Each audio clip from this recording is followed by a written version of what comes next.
Hello everyone, I just thought I'd make another little video.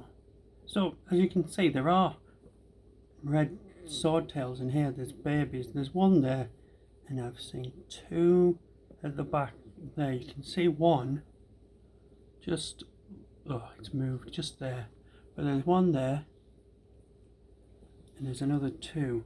And I was thinking about emptying the tank out. Oh, you can see three now. One, two, three.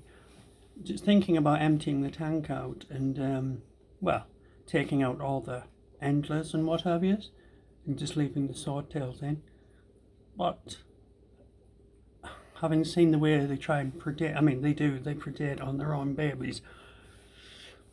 With this many new little ones in the tank, harsh as it may sound, there's less chances of them eating their own, because obviously the little ones like to hang around together for like safety in numbers and shoaling and things.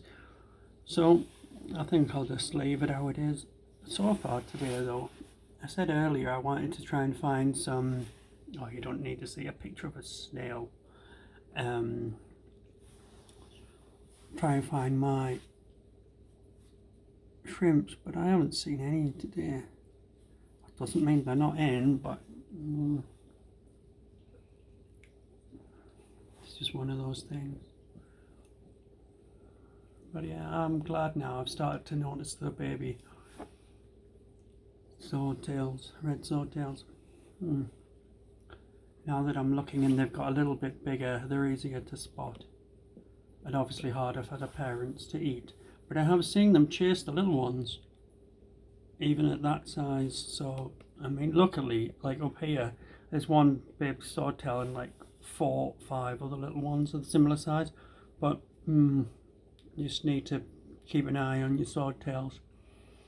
That's one advantage with having only a few in here and a long tank, is and plenty of hanging spots and floating plants and guppy grass.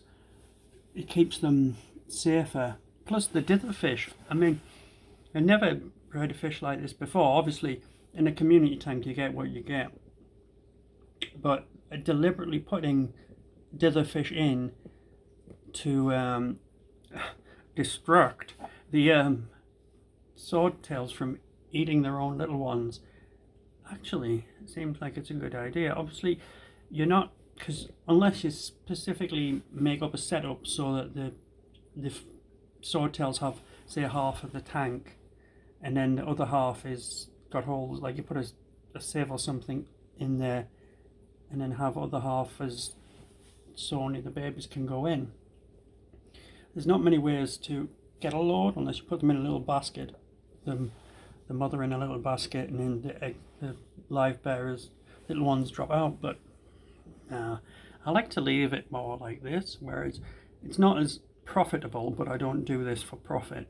It's more of a slightly natural, but there's other way. There's, you know what I mean.